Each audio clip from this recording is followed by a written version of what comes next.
Alright, All so right. first, just tell me a little bit about yourself, what you do, where you're from. Okay, so I was born in England, but born into an Afghan British family, and into a family of writers. And my father was a writer, and just about everyone else were writers. And I'm a travel writer, but I'm also now writing novels. And about 11 years ago, or 10 years ago really, I was so sick of living in a small apartment in London that I uprooted my wife and 2 kids. One of them, Timur, was just a toddler. Timur was a baby, and Ariane was a little toddler. And I said we should move to Morocco because it was a place I had been as a child sometimes. And it was a land to me of adventure and cultural colour. And that was something I wanted to give my children, a childhood of cultural colour. So without really thinking about it too much, we came to Morocco and we looked at houses to buy, and just out of the blue we were offered Da Khalifa, this, a kind of fragment of paradise, which was in the middle of a full-on Moroccan shantytown in Casablanca. And again, without thinking too much, we moved in and we renovated the house and kind of invented lives for ourselves here. That's quite a cool story. So now you're still writing. Are you writing anything new recently? Yeah, so for a long time I wrote travel books. So I would go on big long journeys to, the Peruvian jungle or Afghanistan or Africa, Central Africa or whatever. And I'd write books or I'd make television programs. And then about 3 or 4 years ago, I realized, actually, I don't want to go anywhere. I just want to be here. I don't even want to go out of the house. I don't even want to go into town, and I just want to be here because of my love affair with this house.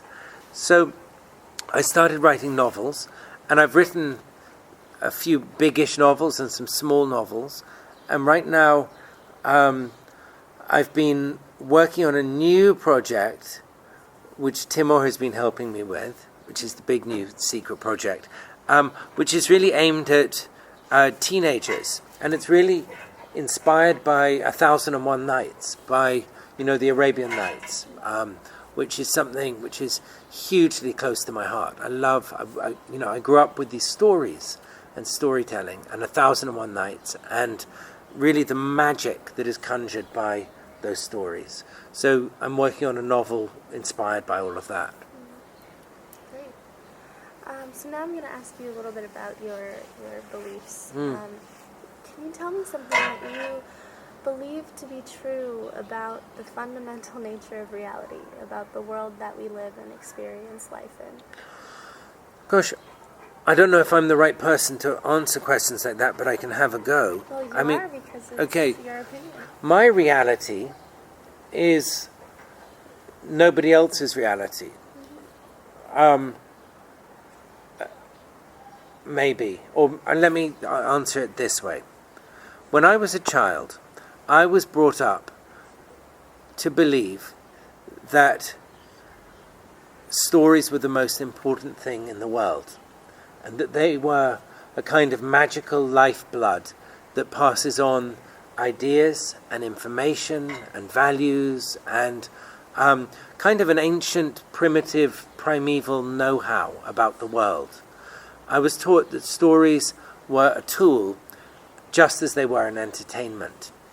And by appreciating them, we can be educated in a way that our ancestors would have known and loved, and not in this silly, ridiculous way that we educate ourselves now. So I was allowed to access this ancient reality that cavemen would have known, or people sitting around a fire in the desert 1,000 years ago would have known, which is a reality in which fact and fantasy are blurred together in a realm all of their own. And this is something that is so incredibly important to me. I regard it as the default setting of humanity. You know, it's what humans have groomed themselves to understand, and it's a system as old as time. So I get quite worked up and even angry sometimes when I see children, especially, and adults as well, being taught a fake reality, whether it be, just the scientific reality, or just a religious reality, or just a black and white reality. To me, there is no black and white. There's only, color, and appreciating it opens a doorway to a completely magical realm. What is the most valuable thing that you think stories can bring people? Stories bring two main things. Stories bring entertainment, which humans crave. It's no surprise that Hollywood is the biggest storytelling machine in the world, or Bollywood in India, or even, Egyptian soap operas. Every Moroccan can speak or understand Egyptian Arabic. Why? Because they spend day and night watching Egyptian soap operas. And why is that? It's because they crave entertainment. The other thing stories give is an inner piece of, wisdom. And my father used to say something that I liked very much. He said that a good story, is like a delicious piece of fruit, like a peach, he said. He said that we buy the peach. He used to say, if the peach was just the stone of the peach in the middle, we wouldn't buy it, we wouldn't crave it, we wouldn't search for it on a tree. But because there's this delicious flesh, this fruit kind of meat of the peach, that we love the taste, the texture, everything about it, we search the thing out. Just like the entertainment value of a story. Stories are passed on because of their deliciousness. And just like a piece of fruit attracts our attention. And without realizing it, we are passed on within the story this secret knowledge. And it activates itself inside us. So, for example, there's a character in Morocco, and ask Moroccans about him. He's called Joha. And he's a wise fool. And in Afghanistan they have the same character. They call him Nasruddin. And between here in Morocco and Afghanistan, they have him in every country, and they call him different things. In Turkey they call him Hodja, for example.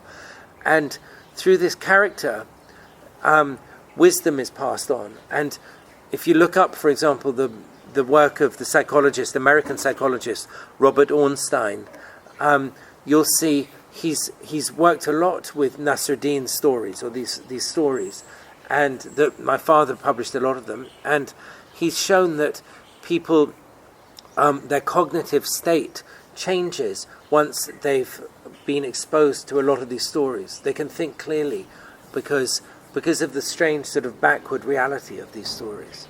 It's absolutely fascinating, and it's something that I wish the Western world, the Occidental world, would re-understand and relearn how to use stories, and not just to regard them as something for children.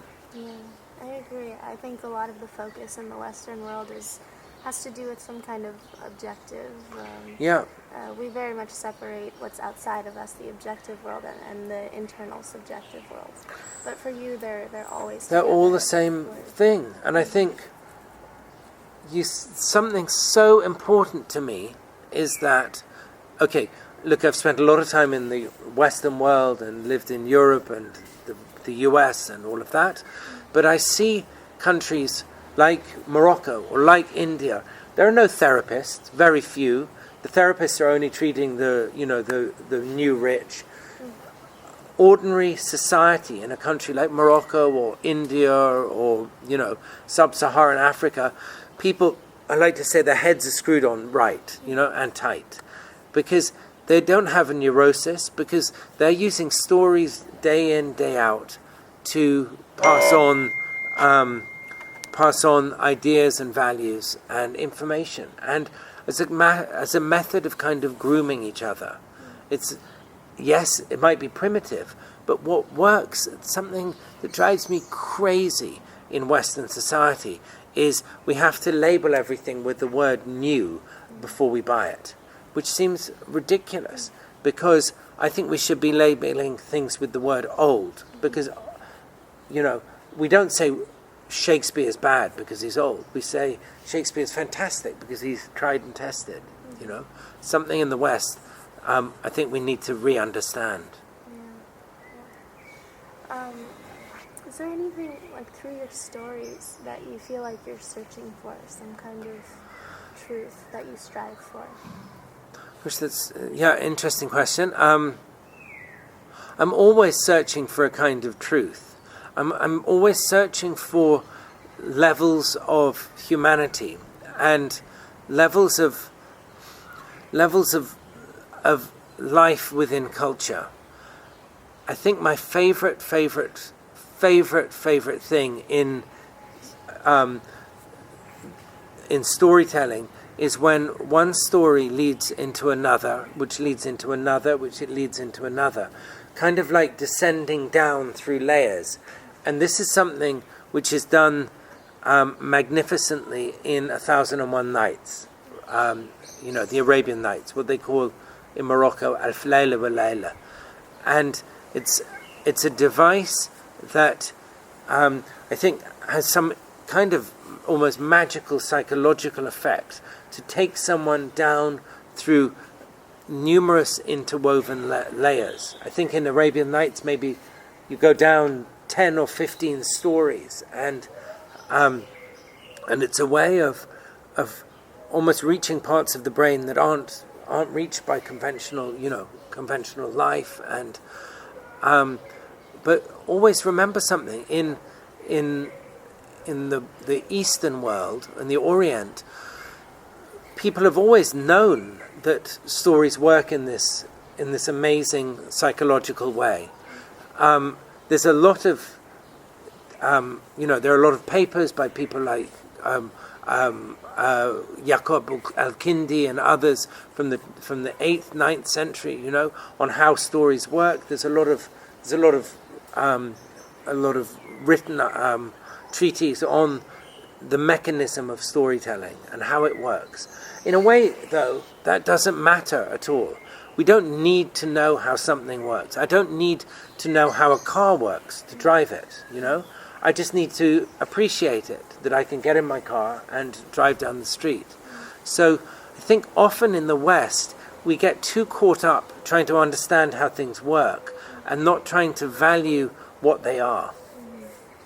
So through your writing, it's more of a process of valuing for you, or bringing about some kind of healing, it sounds like. And just, valuing everything. I mean, what I want to do is to show anyone who's listening, and if they're not listening, no problem. They're probably doing something equally valuable. But what I want them to see is you can look at anything in a new way. You don't need to travel to the end of the earth to find extraordinary things. You don't need to zigzag your way through the Amazon jungle. You don't need to cross a desert to be an explorer. You can sit in a chair at home and close your eyes for a moment and look at your own bedroom, your sitting room, in a whole new way, through the filter of fantasy, for example. And this is something that I'm so passionate about, because I think in the West, people have become very limited and blinkered in the way they think. They've become too specialized as well, and they don't open themselves up. But I want to remind anyone, everyone, that the biggest sellers in Hollywood are not factual movies, but they're Harry Potter and they're Percy Jackson and and Transformers and all these fantasy-based movies, Lord of the Rings, The Hobbit. We as humans crave fantasy. We don't know why, but we know it stimulates part of our brains in a way that nothing else does.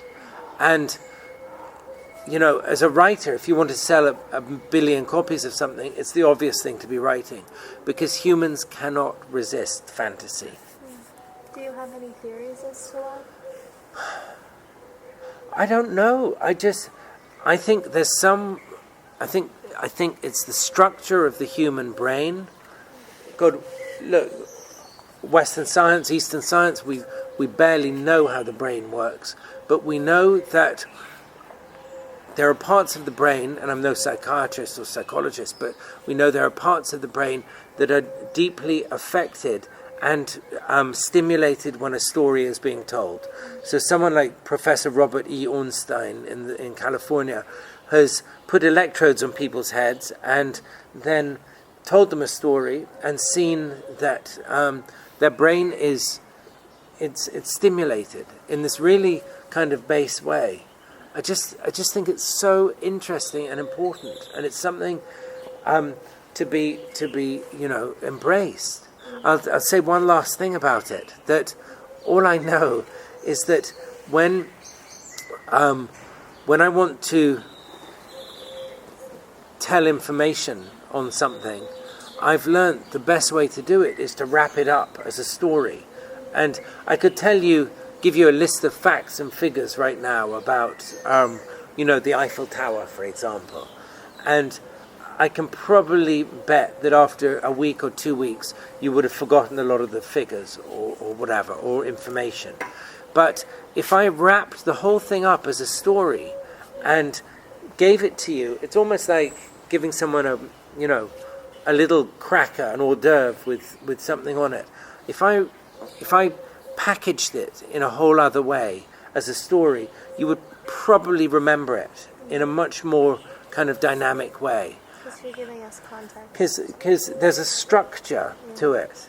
And something that I noticed, and it was something that, my father used to be so interested in, is that women are the natural storytellers of the human race. And women will usually, they will retell how something happened as a story. So a woman will say, I heard it not so long ago on a bus in London, a woman telling another woman what had happened the day before. And she told it with reported speech, and she told it kind of like a story.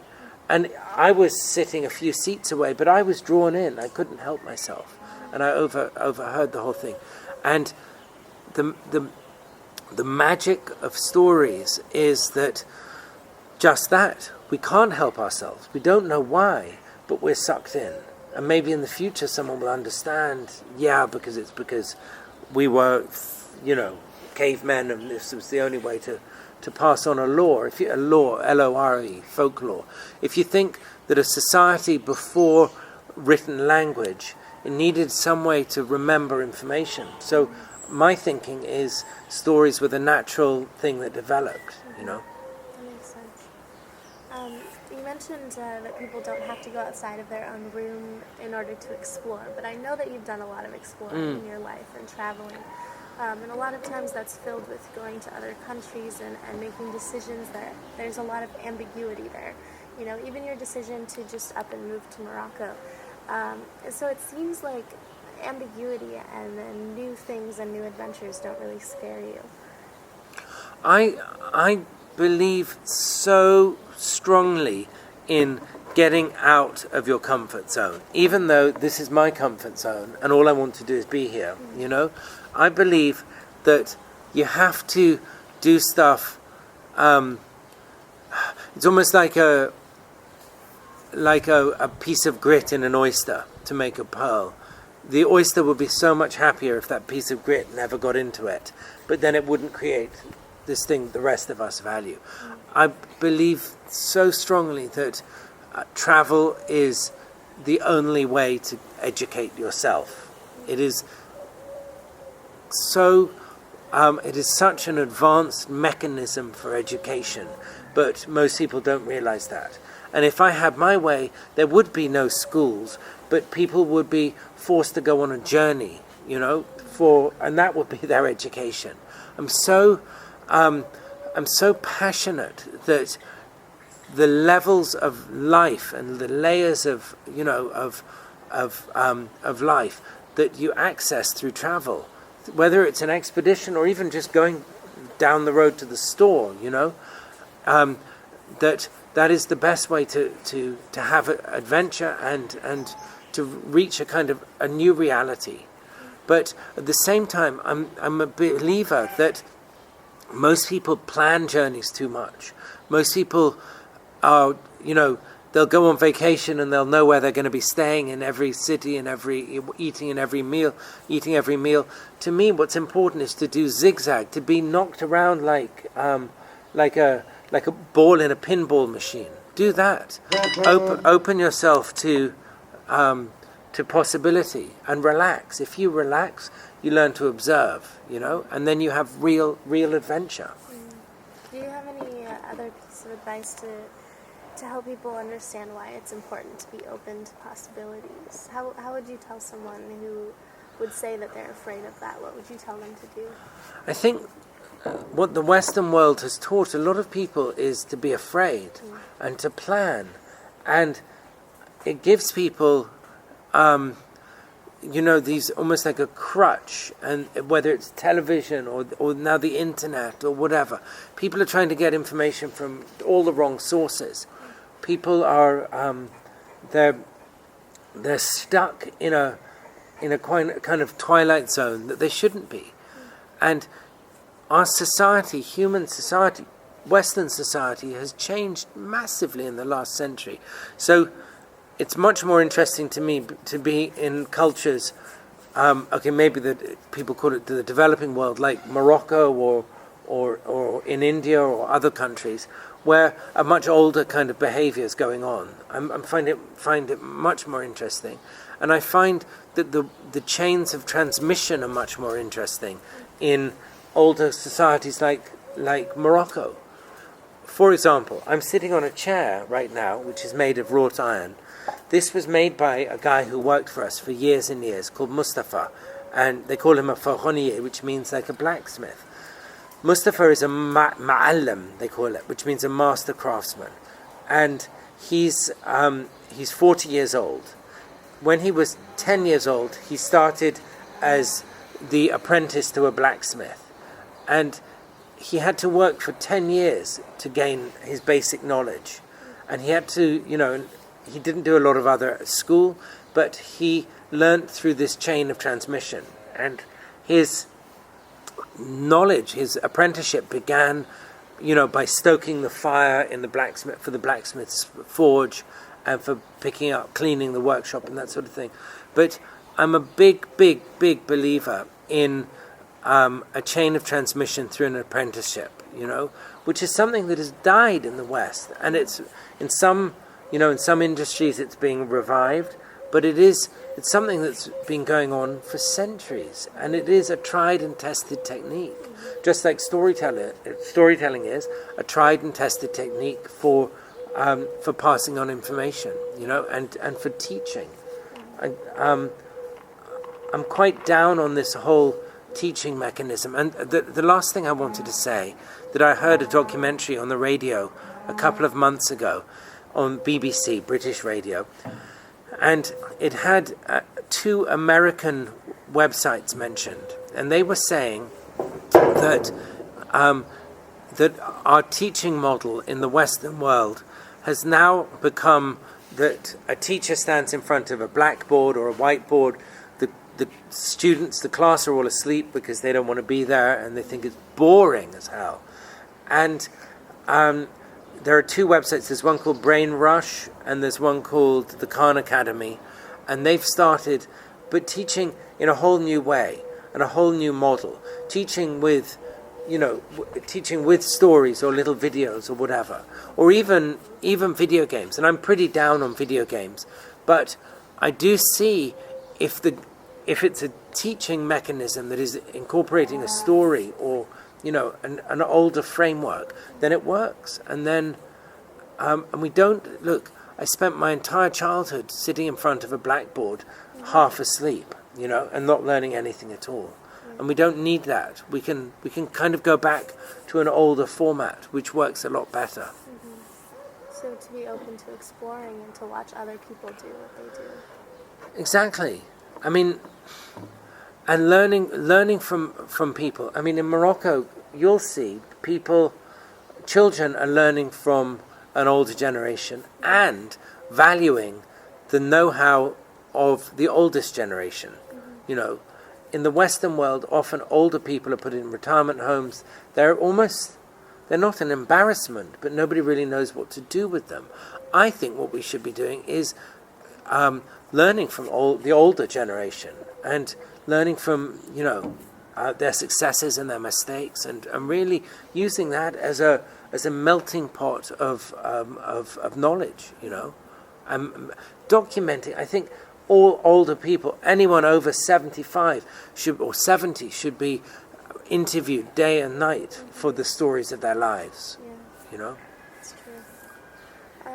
So here it seems like you've built yourself a world where you've explored a lot, and even in your imagination, do you feel totally and completely free to explore whatever you like, or do you feel like you have some limitations?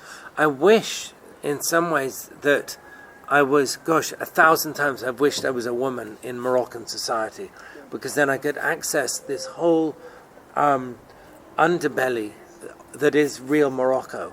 And, as a woman, I advise you, really, really make use of that. Women are the guardians of the real knowledge and know-how and stories in Morocco. And not just in Morocco, but the entire, developing world. It's women who, they understand what's going on.